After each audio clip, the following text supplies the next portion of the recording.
Your Steve Jones Show podcast is loading now. The Steve Jones Show podcast is sponsored by Sunbury Motors, North 4th Street in Sunbury, and Sunbury Motors Kia, routes 11 and 15 in Hummel's Wharf.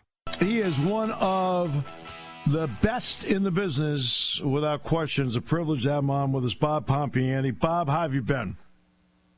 Steve, it's good to be with you. I think this is a first for me to be on your program, but I've admired your work as well, so thank you. Yeah, it is the first time, and really great to have you with us. Obviously, Kenny Pickett is going to be the story. So we've seen 30 minutes of regular season football out of him. What impression did he leave you with?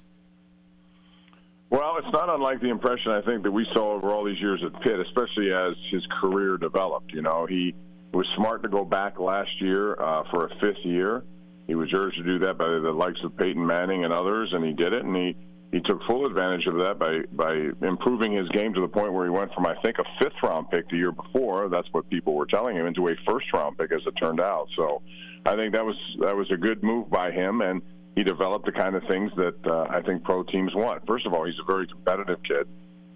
And this was on display, by the way. We do all the preseason games, Charlie Batch and us. Yep. We never thought he wasn't big enough to handle it. It's just that they brought in Mitch Trubisky, and we believe that they were going to do that in order to take advantage of a guy who was also a high pick, second overall, but with 6 years of experience, you know, that sort of thing. So, but he's displayed all that sort of confidence, the ability to step up in a pocket, knowing when to tuck it, knowing when to run it, knowing, field awareness, football smarts generally. And we saw that, I think, in that. Now, you can look at my statement there and say, well, he threw 3 interceptions. Yeah, he did. One of them was a Hail Mary, so I discount that. The other two, I thought one was very catchable by Chase Claypool. The other was maybe intended to be an overthrow, and he didn't get enough into it. Whatever the case, for not playing at all in a month, not taking snaps, I thought it was a pretty good 30 minutes, and he gave them certainly a faster heartbeat, somebody who was willing to go in there and make things happen. With all due respect to Mitch Trubisky, what didn't quite work in 3.5 games? Well, that's a good question, Steve. I think it was just he was looking over his shoulder. If I had to gauge it, I don't think he would tell you this, but I think he knew that he was on a short string, a short leash, only because whenever you draft the number one pick and it's a quarterback, that quarterback ultimately is going to be your franchise quarterback. That's the message. It doesn't have to be delivered quite that way, but he knew it. He was once in that boat. So were the guys in Chicago who were there who were run off because he was the pick. Well, now he's in the other side of that. So I think maybe he managed it a little too cautiously. Maybe looking back, what he should have done is, I'm not going to give him the chance to win a job here. I'm going to play my best.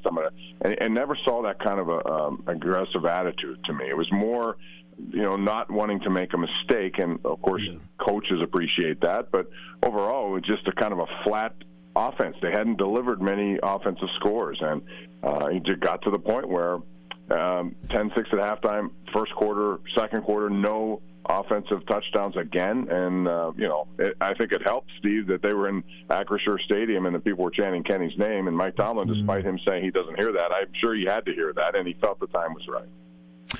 Bob, it's interesting from doing Penn State Pitt games when they had the 4-game series. Matt Canada has more experience with Kenny Pickett than he does with Mitch Trubisky. What kind of payoff eventually can there be there? Well, first of all, it comes down to, the mobility factor that both of those guys have. But I think maybe he's more comfortable with Kenny Pickett's style of play and understands that. But I think basically this is still going to be the same playbook that he's been using, the same play calling that he's been using, but he's hoping for a different and more aggressive approach to it. Again, this is, how it goes, Stephen. When you see plays, you can look and make blame, think it's one thing, but we don't really know what it is. It could be a miscommunication that it's on somebody else. I think Mitch Trubisky was in that boat. I don't think he was making clear enough and decisive enough decisions. I think Kenny Pickett, I think Matt Canada and Mike Tomlin know this, will make quicker decisions, not afraid to make them. We saw him in the preseason game. That's the one takeaway I had more than anything, is he was willing to not stare down guys, which I think Trubisky was doing, and look the field, but also make a quick decision when he had to. Bob, what are the dominoes? The defense has played well, but what are the dominoes that you're seeing defensively without T.J. Watt on the field that may be affecting them a bit? I think they played well for 3 quarters most of the time, but the fourth quarter has been a big disappointment. I saw that again this week. They gave up 2 drives of 181 yards, 165 yards, and they make, Zach Wilson, who was making his debut this season, coming off an injury, 10 of 12 in that fourth quarter for 128, and you just cannot do that. There were big chunks of yards, too. There was a 2nd and 10 that turned into be a 35-yard gain. There was a 4th and 7 conversion where Corey Davis was wide open, and you can't do that. So the trickle-down is a large one. There's no question. Whenever you have a guy who demands double teams like TJ does, it frees up others like Cam Hayward. It frees up, others on the defensive line like Larry Ogunjobi or linebackers even. Without him there, I think you saw last week and the week before, people were double-teaming Cam Hayward. This past week, he didn't have much impact at all. So I think that's where the domino effect occurs. Now, they've also had some injuries in the secondary, which limited their blitzing. In fact, in the last 2 drives of that fourth quarter against the Jets, they didn't blitz at all. And normally they would do that with a younger quarterback, especially one they've seen for the first time. They didn't do any of that because I don't think they were comfortable with the kind of personnel groupings they had. Bob, the Steeler fan base has enjoyed so much success over the years, and of course under Mike there have not been any losing seasons. Are they ready for this? I mean, as a fan base, to experience something that may not go the way other seasons have gone? I think yes, and it's funny. It's a dynamic, Steve, that comes being a local player, or at least someone who played here. Obviously, if that was somebody else who had no attachment to Pittsburgh whatsoever, I don't know if they would be so encouraged by what they see from him or encouraged for the future expectations they want from him.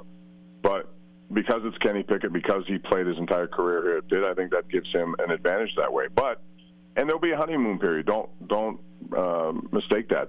When he throws 3 interceptions in a game that are meaningful interceptions and they're all on him, he's not going to hear boos the way Trubisky or Rudolph would have heard. So there's that honeymoon period. But ultimately, I think they believe he's the guy who's going to lead them to the next level. And this is a tough business to try to assess players because as many guys who've been successful as first-round picks, there are equally as many, if not more, who've not been able to answer that bell. So this is the first time they had somebody other than Ben Roethlisberger. Mike Tomlin didn't have to worry about this kind of stuff. First time ever. So he's gone through this sequence of putting Trubisky in. Rudolph played some time in the preseason. He wasn't going to get the job, and so now he's decided it's time for the future. The future is now. The future may take some hits. I don't know that it's going to be smooth. You can look at Trevor Lawrence to see that from last year in Jacksonville, even to this year. He had 4 fumbles last week. You can see that with other guys who've been top-end quarterbacks. It takes time. Joe Burrow had a really difficult first year. Some of them don't even play like Patrick Mahomes, so we'll see. But I think they're comfortable with him. Mike Tomlin seems to light up when he mentions the fact that he was available and they went after him. He was the number 1 guy on the board, which many people doubted because Tomlin was playing the Malik Willis card pretty hard. Yeah. Yeah, he was, as a matter of fact. Does he have enough running game to at least help him out, in your opinion, or do they need more to help? Well, I think they need a better offensive line. I think that's one of the things they've miscalculated over the last couple of years.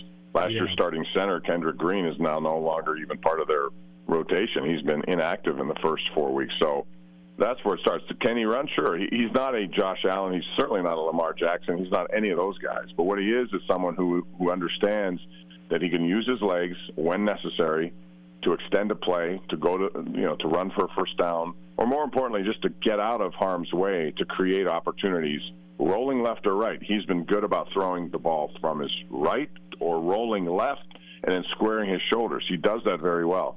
So I don't think he's going to ever lead any teams in rushing, but what I do think is he's going to use his legs to help his arm get some opportunities, that may not be available in the pocket when necessary.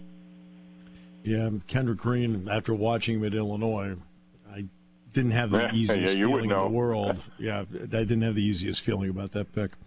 Bob, a pleasure. Thanks for carving out some time for us today. Really appreciate it, and hopefully it'll be the first of several times we have you on.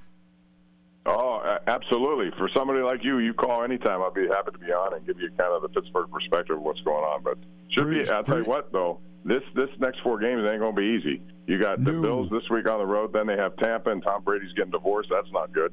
Then you have at Miami and at Philly. That's a rough way to start your career as starter. That's called called a gauntlet. So they got a little gauntlet they got to go through. I guess we'll find out a lot by the end of the month. Yeah, we will, for sure. Thanks, Bob. Thank you, Steve. Appreciate it. Have a good day.